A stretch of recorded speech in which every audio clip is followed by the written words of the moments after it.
Hello, my name is Martin Park. I'm the writer-director of this movie, Under the Bridge, that you have kindly taken your time out to watch.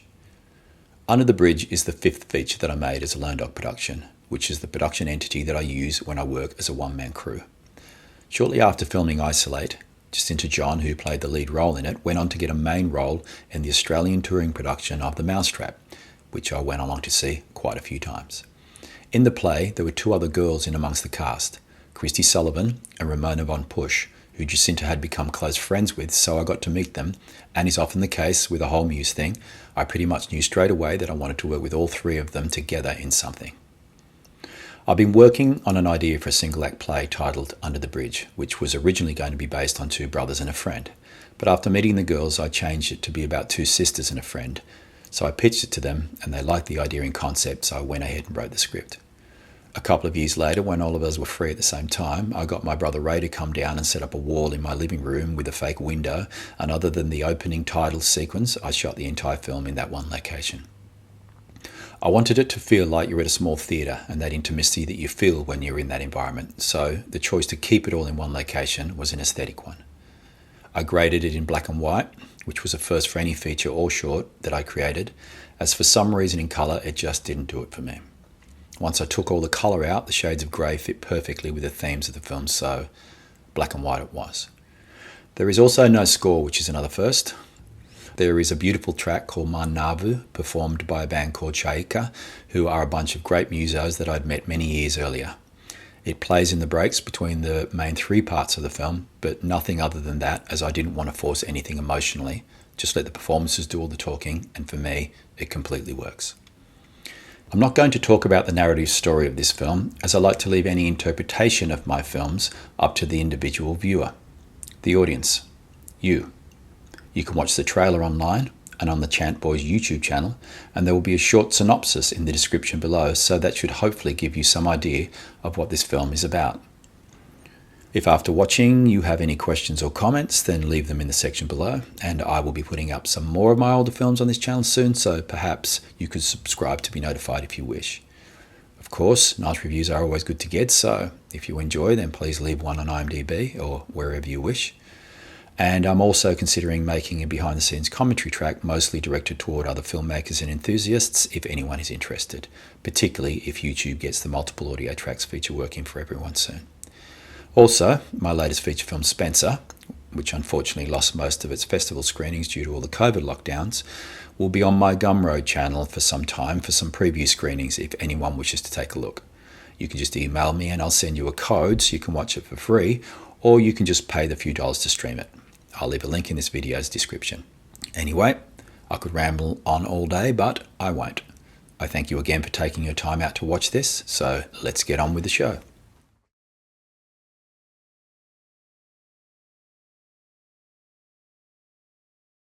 Come over to the sunny side now. Australia, a great place for families. Opportunity for you. Fine for your wife. Great for your children. You could be on your way to a sunnier future in the new year. On your way to Australia, a great place for families. Send for this free wallet of information. You'll find a coupon in this week's local TV paper.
Looks like it's a radiator. I couldn't get the taps to work, but I found a drum of water in the kitchen. I tried to fill up the radiator a couple of times, but it just flushed straight through and onto the dirt. I don't think the engine's damaged, but we won't know until we fix the radiator. So, what do you reckon? How would I know, Elle? Call the road assist people. There's no mobile signal. Is there a phone here? There's no phone. No flushing toilet. No television. No coffee machine. No semblance of anything that remotely represents a civilized life. A dump. Woohoo! Party time.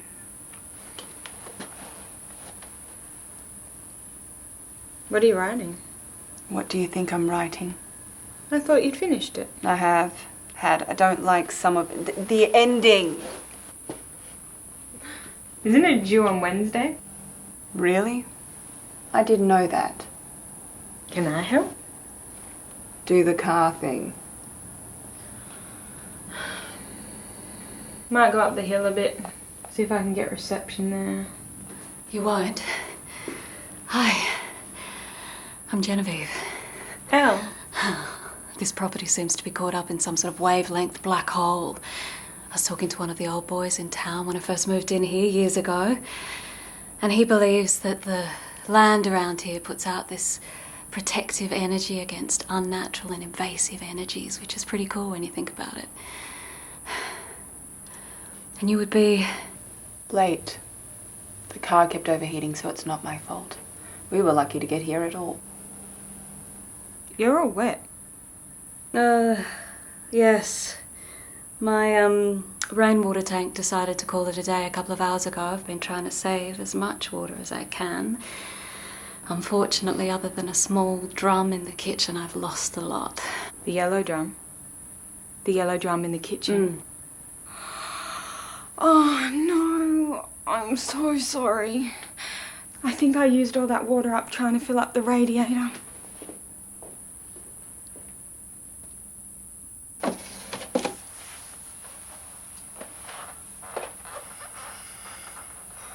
So there you have it.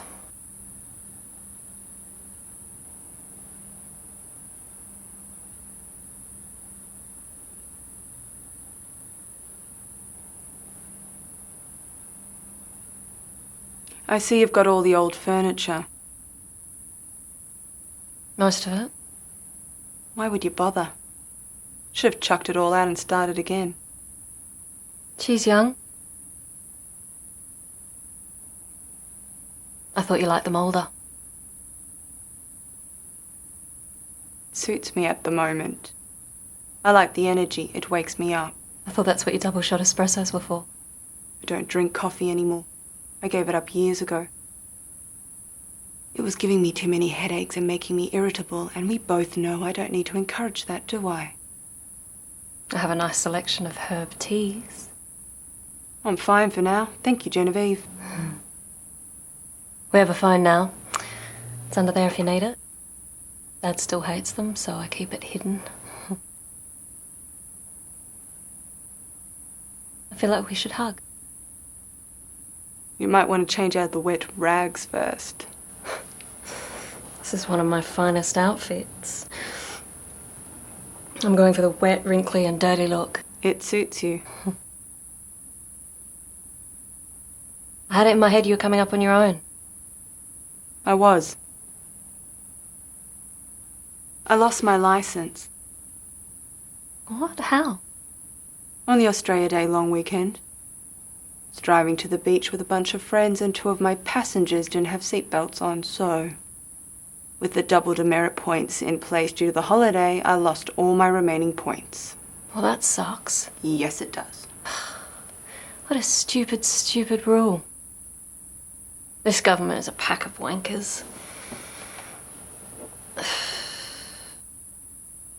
I mean, why should you be punished? Why should the driver be punished? The passengers are adults, aren't they capable of being responsible for their own actions? This country is turning into one massive nanny state. Or cotton wool and rubber walls. I mean, I can understand it if the passengers were minors. You'd expect an adult to impose some sort of supervision, but adults, they should be the ones who lose the points, not you. Exactly. You should fight it. Yeah, things like this are worth fighting.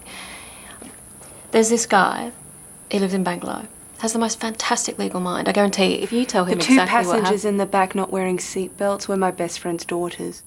One is 9, the other is 11. Oh. Well, that's different then, isn't it?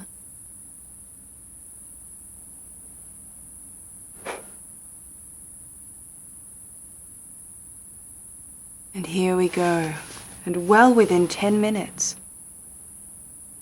Come on, you know you want to, just let it all What are you out. doing driving around all willy-nilly putting other people's lives at risk? I'm trying to cause mayhem and carnage. Young people's lives at that, young people I was who need hoping to if be I shown braked and hard encouraged. enough, I mean, one of them you might of all people smash should out know through just the how window impressionable young and people's into the minds are oncoming at that traffic. age.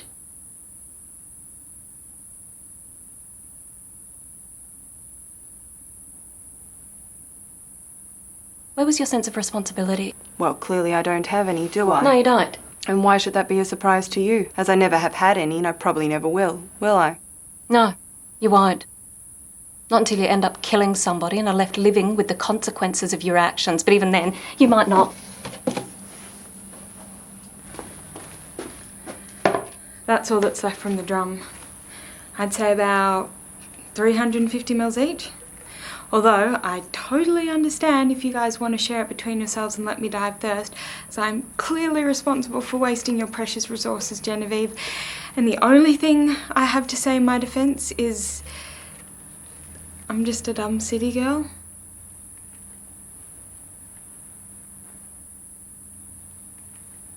Sorry. Oh, that's all right. You weren't to know. That's what caused the water to leak out of the radiator. Perforated hose. Don't suppose you got one of these lying around? Probably. You're kidding? No way. There are a couple of old cars up in the back shed that'll have hoses that might not be exactly the right size, but with a bit of finagling you might get one to fit. Who knows? You might even find a perfect match. A perfect match would be great. It'll be dark soon. Would you like me to show you now? Yes, please. Do you want to give us a hand? I don't have my overalls and boots. After you, Miss Genevieve. Where's Dad? Let's talk about it later, shall we? Hey, Dummkopf. Wo ist Papa? You don't give out orders around here. You've been away a long time. This is my house, my house. Do you understand?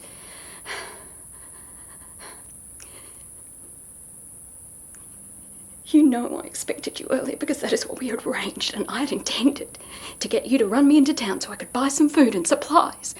You know I don't have a car. But as it is, you've turned up late and in a car that is immobilised, so we just have to make do with what little food that I have here. Now, there's nothing I can do about it. Would have been better, but there's nothing I can do about it. Would you like me to try and cook something up out of the supplies you do have in the kitchen? While you two go out and be your blokey? I'm all right. I'm not all that hungry. There's some chips and chocolate in the car if anyone... There's only one gas hot plate that works, and we now have no water. I'm a professional cook. I'll improvise. I thought you were a writer. As our pragmatically beautiful mother used to say, you can only call yourself something if you get paid to do it. If you don't get paid to do it, then it's just a hobby. I get paid to cook. I'm a cook. Would you like me to cook dinner? Okay. If you could cook something for dinner, then that would be nice. There are a couple of bottles of organic wine in the kitchen above the sink, so... Oh, that'll probably dehydrate us, though, won't it? I'm pretty sure we'll live. Good. Very good, okay.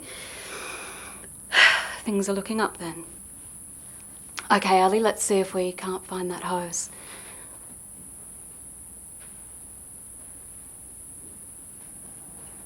Are you coming? Bye.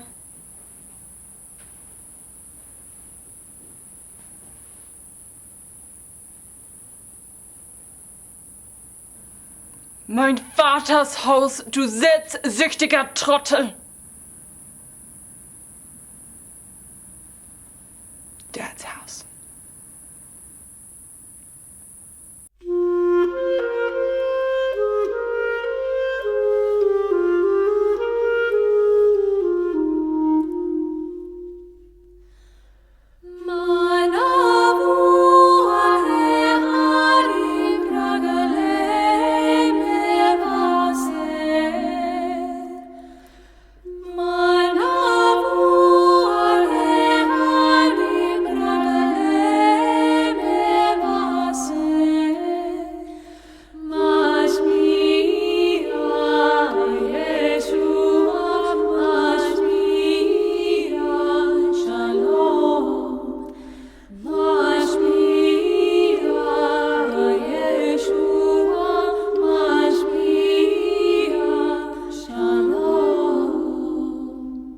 Jerry stepped up onto the rostrum in front of the small group, a small group of like-minded and empathetic people. Or so he hoped. After allowing himself a short moment for the faint tinge of nerves to subside, he quickly introduced himself, then, with a gentle clearing of his throat, he took his turn at telling them his story.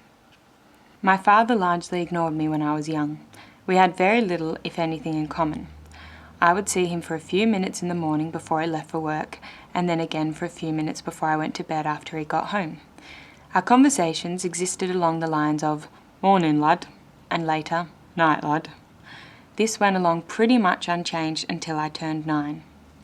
On my 9th birthday, I developed a passion for movies after receiving a gift voucher to the cinema from my mother. From that point on, every Saturday afternoon without exception, my father and I would take the train into the city and watch a first-release feature film at one of the big city cinemas. On the way home, we would discuss what we liked and what we didn't, and he would listen to my views with an intention that made me feel that I existed, that my views were important, valuable. On my 14th birthday, after watching hundreds of films that my father had selected, he pulled me aside and told me, "You're almost a man. Next Saturday you can pick the movie that we go and see." I was petrified. This was the single most important decision I had ever had to make. It was a decision that came with great responsibility. The year was 1972. Luckily for me at that time, all films that screened in Australia had already been released in America, or wherever they had originally been made, so they had already been reviewed by the international critics. This was way before the internet, so I took the train into the city and went to the State Library, where I knew they would have copies of international film magazines. I pored over all the reviews of every film that was currently screening in Sydney. By the end of the day, I was happy with my decision. That following Saturday morning, we would be seeing The Sting, starring Paul Newman and Robert Redford. When we arrived at the cinema, my father was carrying his usual bag of supplies, 3 large bottles of beer and a family-sized bag of hot chips with tomato sauce. We would share the chips, he would drink the beer. As we walked toward the entrance of the cinema, we were stopped by the usherette, where we were informed that new rules had been brought in over the past week and that bottles and hot food were no longer allowed into the cinema. He was furious. He left the beer with the usherette, threw the chips into the bin, then stormed into the cinema without another word. Sitting through that film was agony. Sitting next to him silently on the train home as he drank his beer was agony. When we arrived home and he was asked by my mother how it was and what he thought of the film, he replied, "It's the worst bloody film I've ever seen, and that's the last time I'm ever going to the cinema." What an asshole. Yeah. It's good, isn't it? I told you it was good. She has a great imagination. Are you creative? No. Me either. I'm a good dancer, though.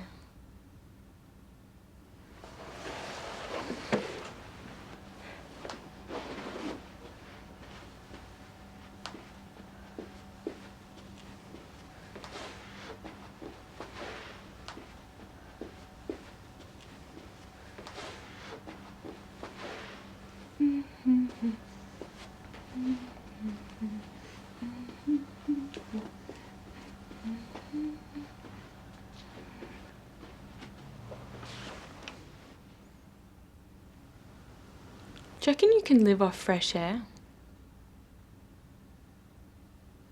I've got a friend. He's working his way toward being a breatharian. That's a person who sucks nitrogen from the atmosphere. He's living off fruit at the moment so that he can cleanse himself on his way toward being a breatharian. I'd love to be that light.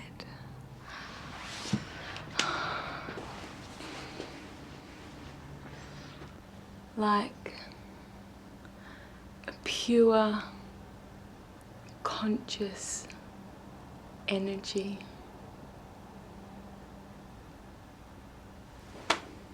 Top up. No, thank you.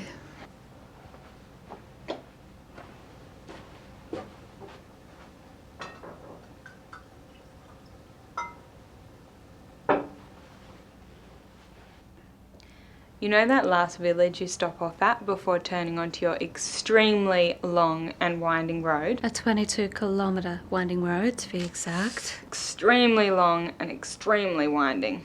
Well, we stopped off there to get a last cup of coffee, and we were approached by no less than 3 different people asking us if we wanted to buy marijuana. Yeah, that's what they do. At the front of the pub as we were crossing the road, and as I was about to walk into a healthy eatery store, no less. And did you buy any?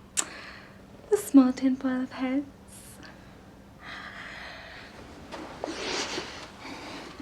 Alexandra doesn't smoke. It affects her delicate creative sensibilities. Oh, God, no.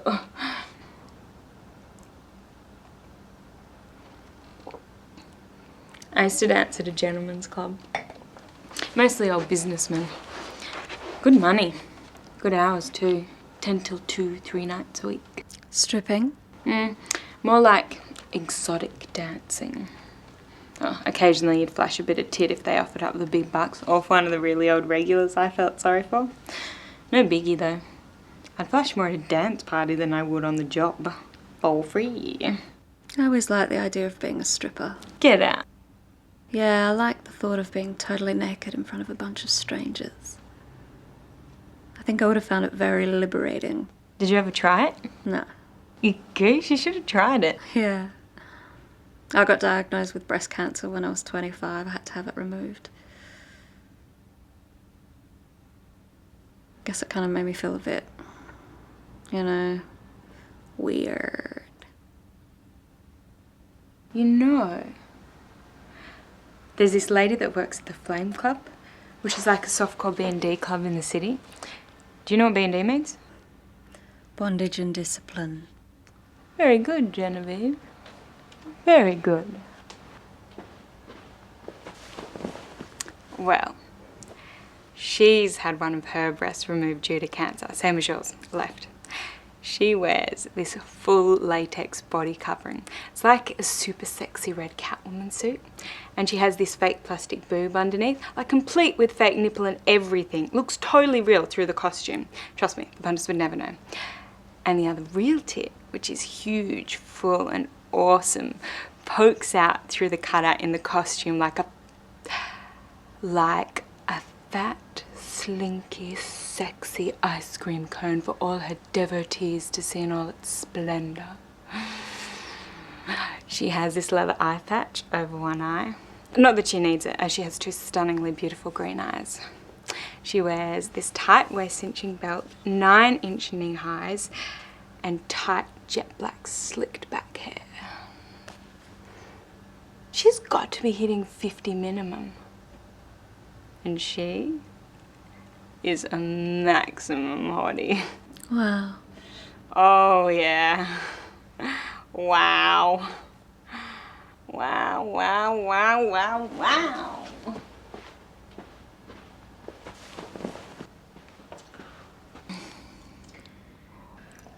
So now that you're not flashing your breasts at complete strangers and checking out hot cancer survivors' bodies, what are you doing with yourself at the moment? Studying mechanical engineering at Sydney Uni. I studied an English Lit degree at Sydney Uni. And are you enjoying your study as much as the exotic dancing? Not really. But it helps if you want to fix a piece of shit car like your sister's that should have been scrapped years ago. You married? No, not at the moment. I've got a brother. A half-brother. Good for you. Lives out at Mullum. It's a small town about... I know Mullum. It's on the other side of that noise-polluting highway. We're gonna head out there tomorrow, pay him a visit. That's if I can get that hose we found to fit. And I've got to find some water. I thought you were staying here a couple of days. Is there a dam on this property? Because it doesn't have to be drinking water, as long as it's clean. Although, I could always filter it. That could work. Might see if I can fit that hose on now before dinner. Elle, I thought Alexandra was going to be staying for a few days. Not as far as I know. She said we would be calling in to see you for one night at my brother's, then she would be driving me back to Sydney Sunday for uni Monday. She's driving you back. Yeah. I lost my licence. How? Over the Australia Day long weekend. I was driving to the beach with a bunch of friends and two of my passengers didn't have their seatbelts on, so with the double demerits in place due to the long weekend, I lost all my remaining points. It sucks. The dinner's ready. I've set it up in the kitchen. I've baked you a cake. A belated birthday cake. Oh, that's so lovely. It was my birthday on Wednesday, but we couldn't celebrate because she was too busy. Looks like that hose will have to wait till later. After you, Miss Genevieve. You go, I'll be out in a minute.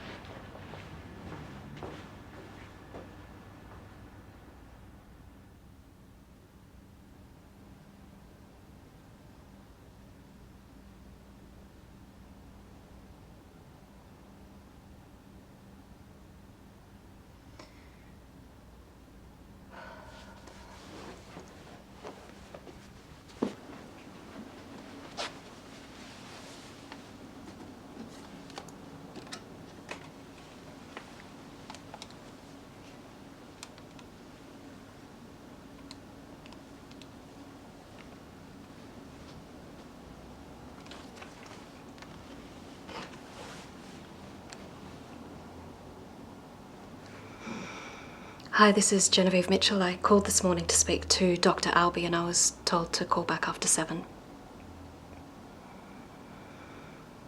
I assume it's probably in relation to the results of the second batch of tests. Thank you.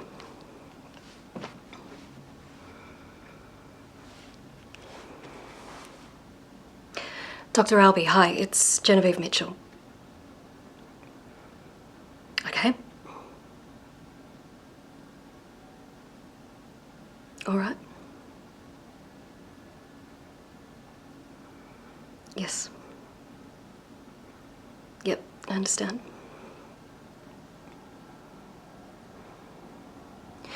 Yeah, you do realise I live out on a property, so I'm probably a good 200 kilometres away. Yeah, I realise that, but my dad is...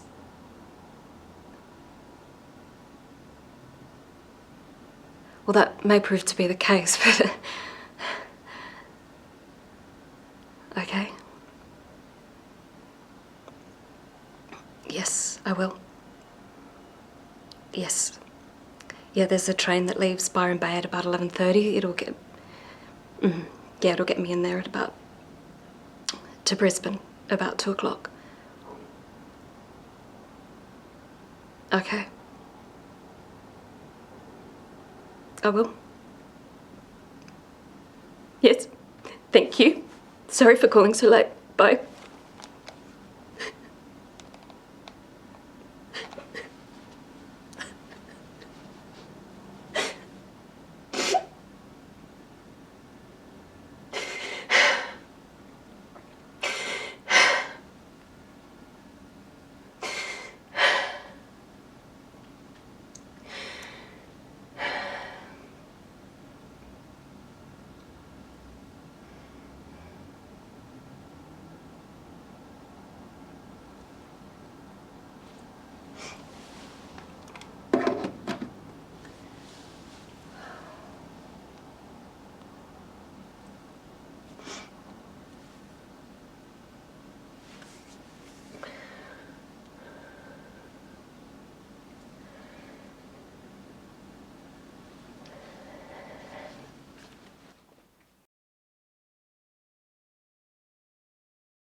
So piss off. Charming. Very ladylike. Do you like my outfit? What are you wearing? Very 60s hippie chic, no? Your sister lent it to me. I've rolled the car under the light of the awning. I'm gonna try and get under and fit that hose. In that? Do you realise it's 5 years since Princess Diana died? Yes, and? She was so beautiful. She was a miserable, depressed, bulimic, anorexic mess. She married a prince. Well, that makes it all better then, doesn't it? Why do you have to be so hideous? I wish I'd been born in the 60s. Whatever for?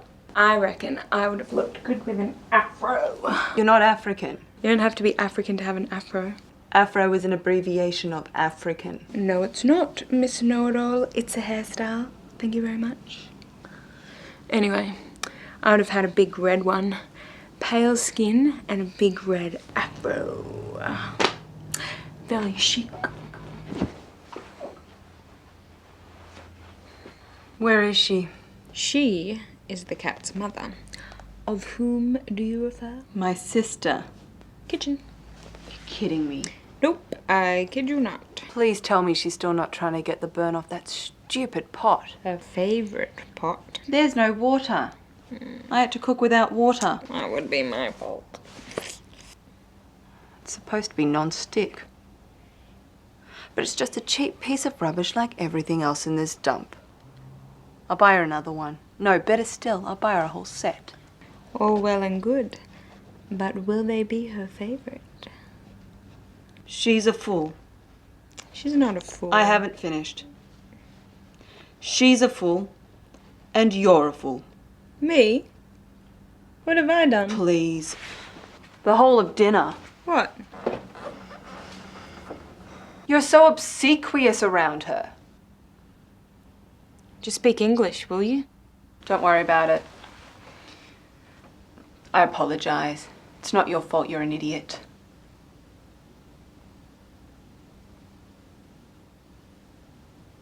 You should speak to her. No, I shouldn't have come. She's your sister. Your family. You haven't seen or talked to her in 7 years, and now you're here and... And I've made a mistake. We may be family.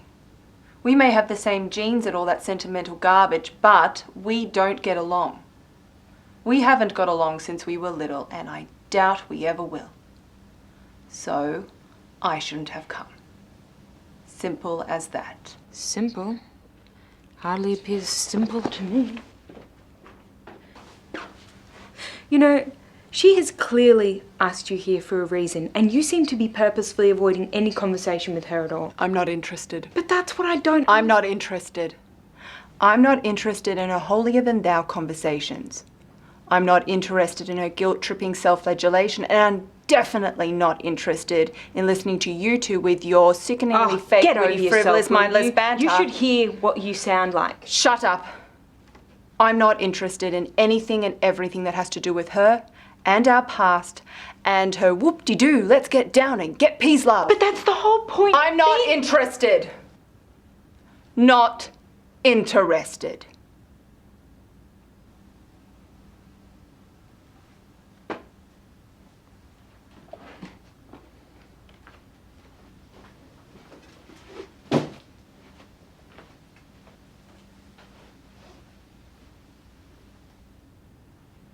You know the C word that we do not speak of? I want to use it on you right now. Don't you dare. I'm going to go roll myself a joint. Then I'm going to smoke it. Then I'm going to go outside and try and fit the hose to the radiator. Then I'm going to go to bed in the 3rd bedroom by myself. Then I'm going to get up in the morning, go out to the dam, collect some water, filter it, and fill up the radiator. Then I'm going to come into your bedroom and ask you a question. And if your answer is, yes, Elle, I had a great conversation with my sister last night, Thank you so much for encouraging me to be more supportive and engaging. Then, I will continue to hang out with you. But if tomorrow morning I am looking at the same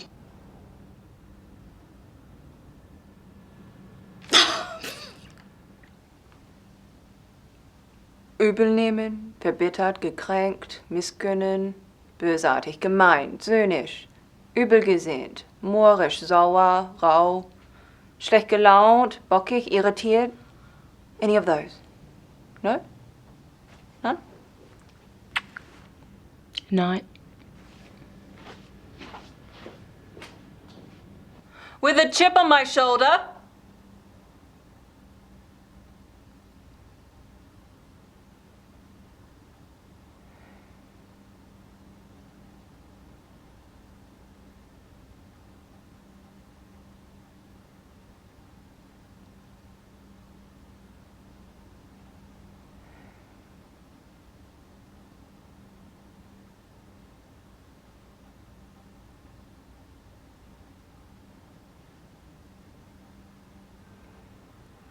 Leave me alone.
Thirsty?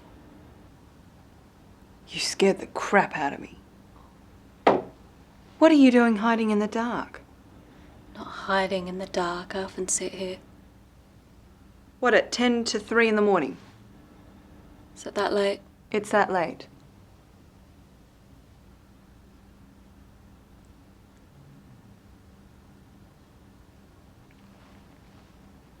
Want a glass of water? I poured equal shares. I noticed. I'm okay, thanks. I haven't spat in it.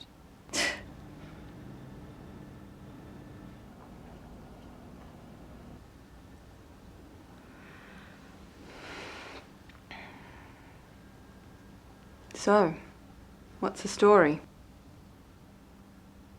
With what? With you wanting to see me. Let's not worry about it, eh?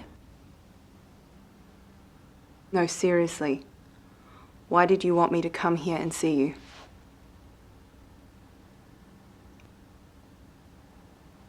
Why now?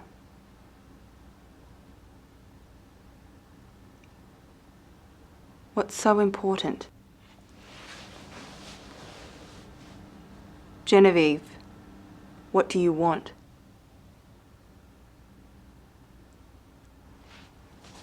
Well, it couldn't have been that important then, could it?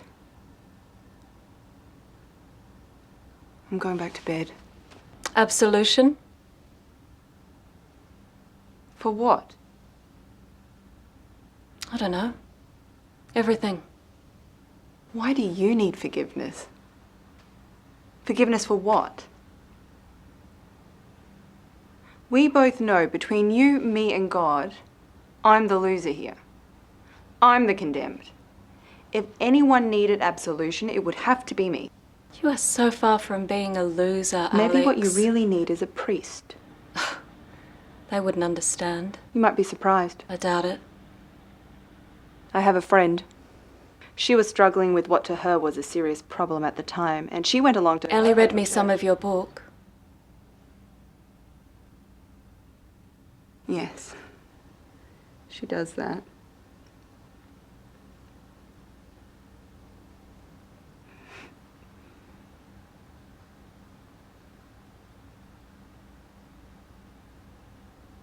And? It was good. It was the bit about the main character going to the movies with their father and being given the opportunity to choose what they were going to see.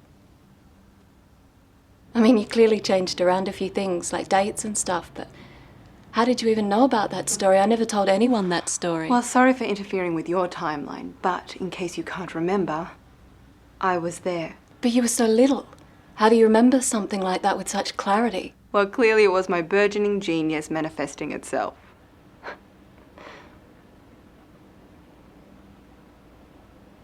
I always thought if ever I was to be used as the template for one of your characters, I would have been written in as the bad guy. Really? Why is that? Because you hate me. I hate you. It's okay. You're not on your own. I don't hate you, Genevieve. It's just that some...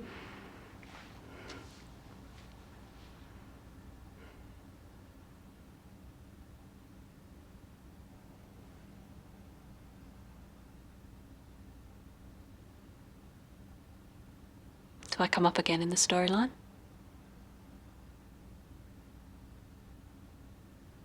Yes. Cool. Can we please sit down and can you tell me why you wanted to see me?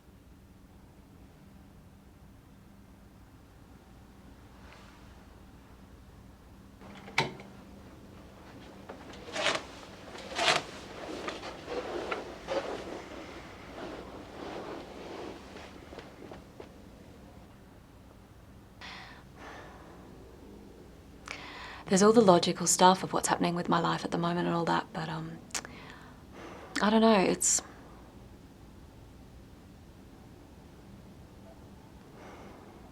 Okay, sorry. Forgetting all the real stuff for a moment, because that'll probably cause us to fight, and I know you probably don't believe this, but I don't really want to fight. I need to understand. Understand what? Can you promise me that you'll be completely honest and no matter what happens, you won't just get up and storm out while we're still talking or before we've even finished? Promise. Please let me finish. Before we...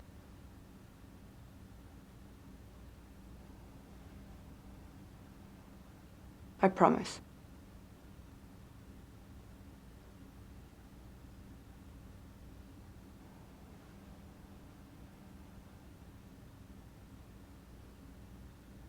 I was thinking of clipping my hair short like a Hare Krishna, maybe even shaving it bald.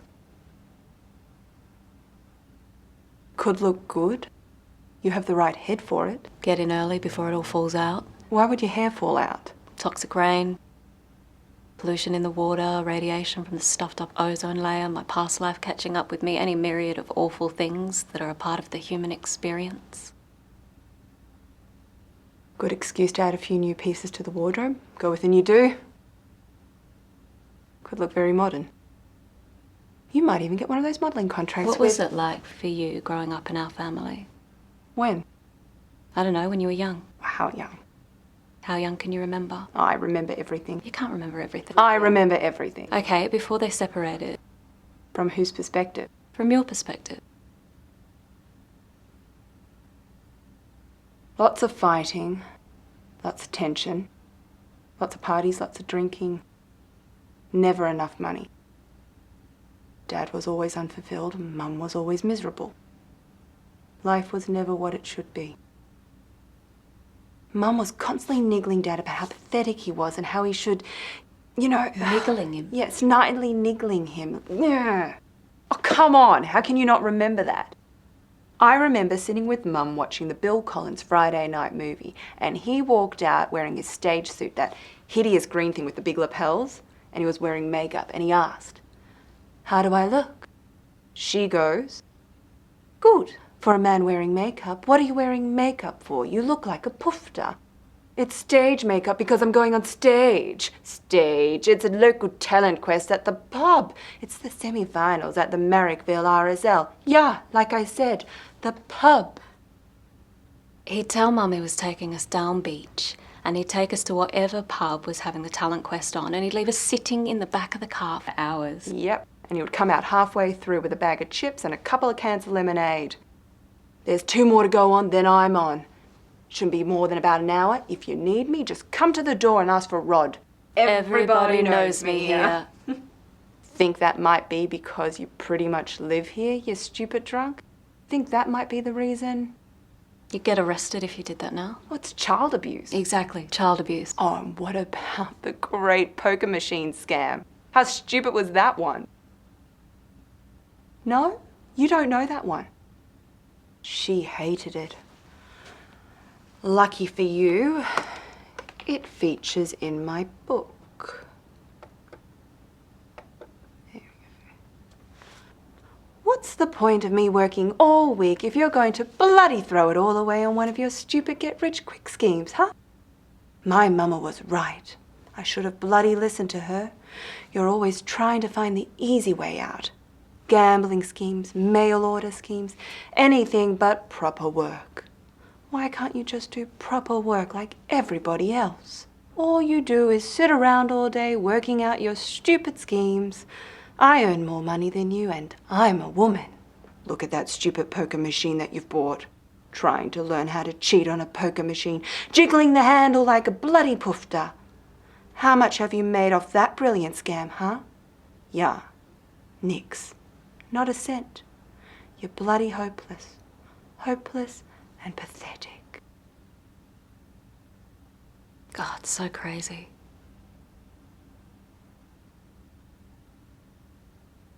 You know what else? I remember you crying a lot. What was I crying about? I wasn't sure at the time. I think I thought you were just a sad person. But I know why. You were frightened that they were going to run away and leave us all alone, and you'd be left having to look after me with no money or other family because they were all back in England and Germany. I remember you used to take a knife to bed on the nights when they would go out and leave us on our own. And one morning we woke up and your bed was covered in blood because the knife had somehow stabbed you in the stomach while you were asleep. When Mum saw all the blood, she got so angry. She beat you with the foam surfboard you got for Christmas until it broke into pieces. And I was screaming and crying and bashing into her leg, trying to get her to stop. No chance. Not until she broke it into a dozen pieces. She had a disgusting temper. That was in Balmain. The unit overlooking the bowling green. We moved out a couple of days after that into that old house in Abbotsford. That's right, we did. Mum wanted to move into another unit, but Dad found that house. The spider house. I don't even think we slept there one night. We didn't.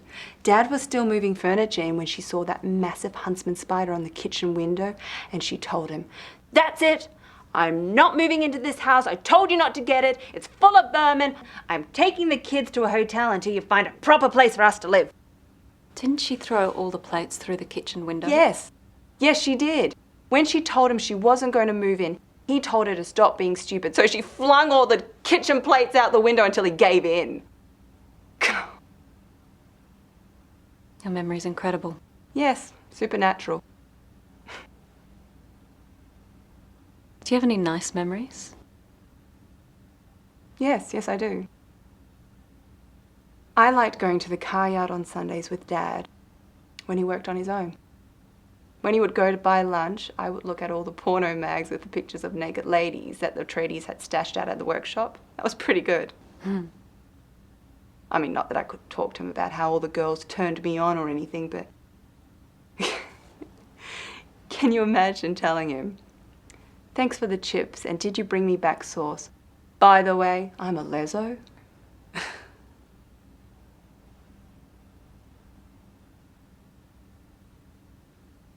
I liked it when they took us up to the park and we would sit in the front seat of the car eating ice cream while they drank beer in the back. And we would look out across the bay and pretend which of those houses we would own if we were rich. You do realise that was the Seabreeze Hotel car park, not a park, a pub. Yes, I know. But I still liked it. I also liked how we would read each other stories that we picked up from the library. I liked it how you used to do all the funny voices with funny accents. So did you? I was never as good at it as you. You have a better voice. But I make up for it by being taller than you. Not the taller thing again. You're so not taller than me. I am so much taller than you. It's not funny. No, you're not. Come on, I am. I so am. What about when they split up and you live with Mum? What about it? What was it like for you then? Better. Much better. She still drank like a fish, but she wasn't so miserable, so angry. A lot more contented. Like a cow. Exactly like a cow.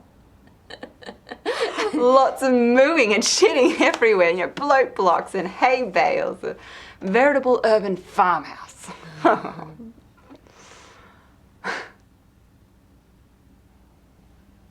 Do you have any cows out here? No. Chickens? No. Anything that makes food or can be eaten? No. So just you and the crazy old man. Mostly. Mostly. They come at night. Mostly.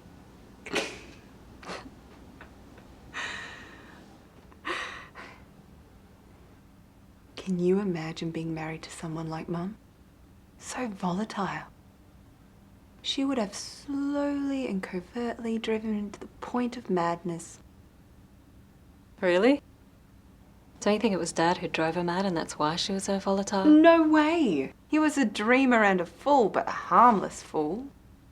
She should never have married him. She knew what he was like when she met him. Yeah, a criminal. He wasn't a criminal. He was a criminal. Who knows? What? I know, he was a crook. Well, that's your opinion.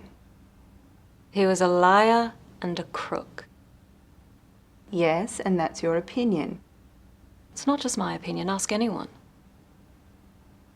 Mm-mm. You know when you lent me that money to set up the cafe, and Dad said that he would...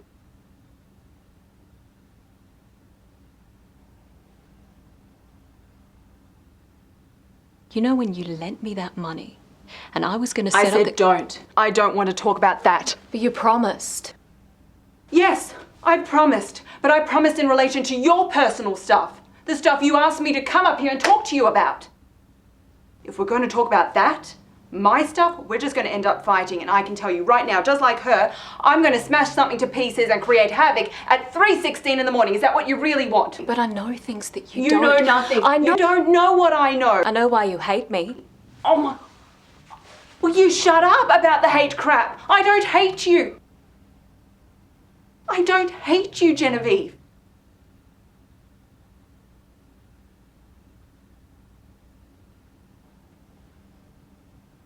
But you know, while we're on the subject of finger pointing, let me ask you something. Why do you think you are so much better than I am? I don't. Yes, you do. You always have. I don't think I'm better than you, thank you very much, Alex. As a matter of fact, if you want to ignore what I'm trying to tell you, and you must know what I think... You do. You think you are better than me. You think All your life experiences, struggling through childhood, running away, going to jail, sex, drugs, travel, cancer. What? University, marriages, abortions, miscarriages, divorces, businesses. Oh, and finally, climaxing with you moving to the Spartan and monastic shithole. A final act of true martyrdom and self-abasement while you nurse your pathetic ex-con father in a lush tropical environment that he so dearly loves through his final years before senility mercilessly renders him a gibbering, mindless git. You think all that suffering and experience, all that, makes you better than me.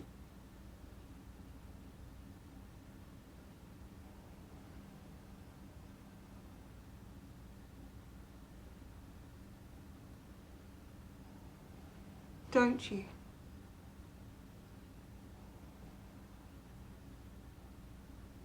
Don't you, Genevieve?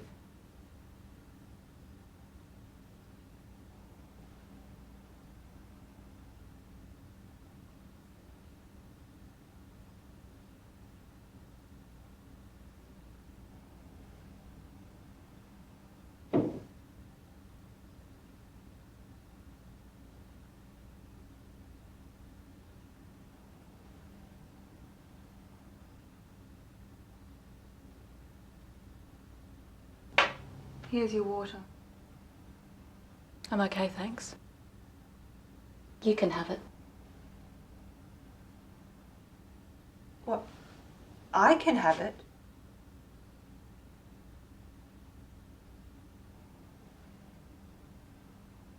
Thank you, God. The self-sacrificing martyr returns to the stage with the classic line, "You can have it." I, Genevieve Mitchell, acting in a state of sound mind and body, here to forfeit my water for the greater good. A greater good born from my ingrained sense of responsibility and familial duty, and one I bear with grace and humility, as yet again I am given the opportunity to sacrifice my own concerns for those of my younger, and through no fault of her own, far less capable sibling, which is the true gift and food of life that sustains me. So here, accept my chalice and mock me not, as again I say, you can have it. You can have it!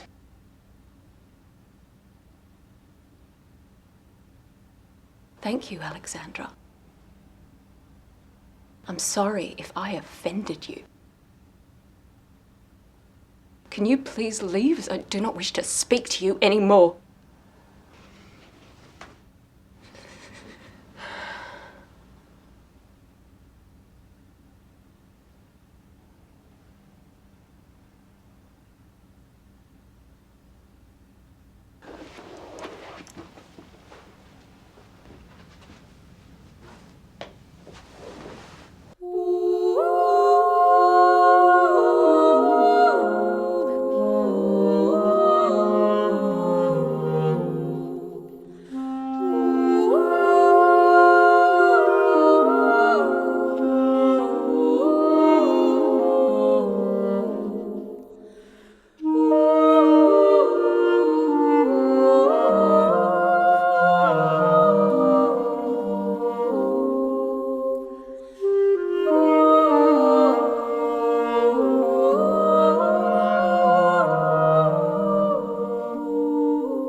I forgot my computer.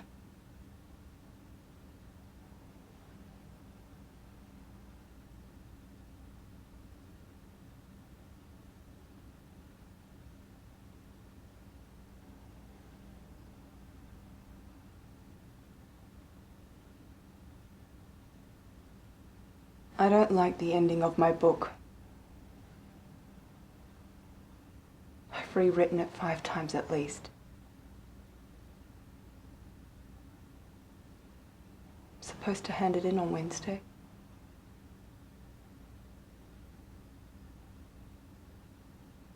I was doing okay up until last week. I stupidly read one of those how-to writing books where the author/guru writing teacher kept hammering home the importance of the perfect resolution to match the complexity and tone of your story. What does that mean? Perfect resolution. What is the perfect resolution?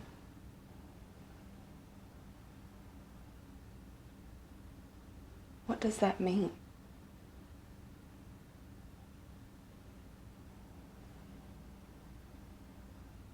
Genevieve? What does that mean? The perfect resolution.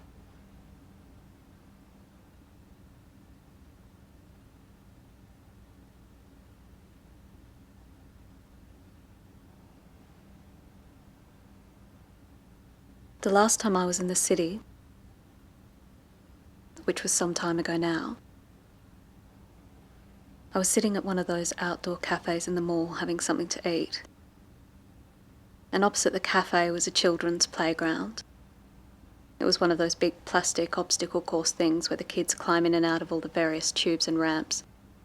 I was just sitting there quietly eating and watching. Sometimes the kids were entertaining and worth watching, and sometimes it was the parents. After a while, I started to watch one particular woman in her late 20s who was rocking a small baby in a pram while she was talking to another woman who was drinking coffee at one of the other tables. At first, she was just glancing up the playground as a friend chatted away. But slowly, you could see that she was becoming more concerned with the playground than with what her friend was talking about. After a couple of minutes of her sharing her attention between the friend and the playground, she kind of put her hand up to excuse herself for a moment. And she walked up to the edge of the plastic playground and stared into it like she was looking into a maze. After staring at it for a few seconds, she started to call out what I assumed was someone's name, but she was saying it at a volume level that at that distance, the distance that I was away from her, I couldn't make it out. Then suddenly, as if a light switch had been turned on, she started running in and out of the playground, frantically calling out. Within seconds, she was screaming hysterically, and within a few more seconds, other mothers closer to the playground were beginning to come forward to assist her. She ran out of the playground toward the edge of the cafe to look down into a side lane that adjoined it. And you could see that she was clearly looking for someone. But as she disappeared out of view, it all went momentarily silent, almost like a vacuum. So I watched the reactions of the people that were at the edge of the playground who were in a position to continue watching her, and by the expressions on their faces I could still feel the woman's presence. Suddenly, she ran out from around the corner of the building and toward me, and I could see clearly for the first time the look of horror on her face. As she passed me, she cried and screamed out the name of who she was looking for, a girl's name. And the sound of her cry instantly infected me with a deep sorrow, and I could feel tears rise up from my chest with an intense pain. I thought it was going to rip out through my ribs and haunt me for eternity.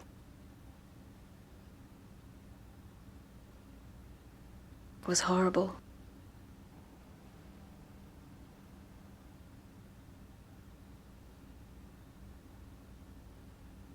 What? What happened? I don't know. I left. What? You left? But what happened? I just told you I don't know. I left. Well, that sucks. You didn't like it. Yes, I liked it, but it would have been nice if you'd have... What? Given it a perfect resolution? How do you resolve something like that? Did she get to the end of the mall and find her daughter wandering around in front of the ice cream shop? And when she picks her up and embraces her with so much love, she cries tears of joy, causing the onlooking crowd to burst into a rapturous applause. Or did she never see that child again? Another missing person that's never found, another mother left struggling with unresolved torment and anguish for the rest of her life? Or is she just a crazy woman who reenacts the same scenario over and over again while trapped inside a disturbed and diseased mind, a mind that finds even the simplest things impossible to comprehend, let alone resolve?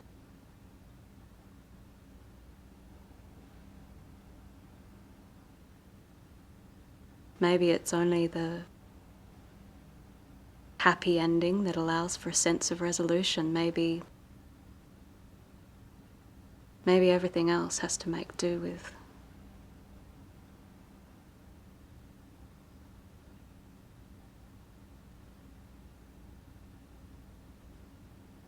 What? I don't know. I don't have a clue.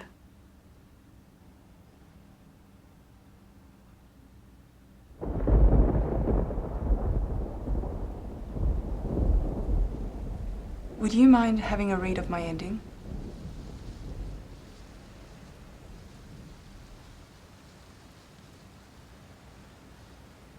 Would you like me to? Yes. Yes, please.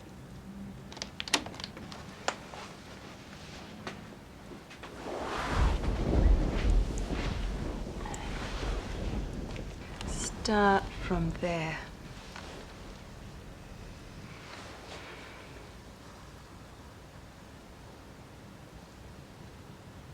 Would you mind reading it out aloud?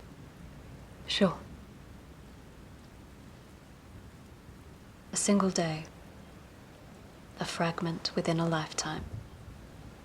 It's good so far. An early 70s BMW sedan drives along an endlessly straight country road. Two heads can be seen through the back window. A sticker on the back window reads, "Well-behaved women seldom make history." Two girls stare aimlessly at the road in front of them as their car slowly meanders forward. The view through the black window is the same as through the front. Uninhabited Australian bushland as far as the eye can see. My novel.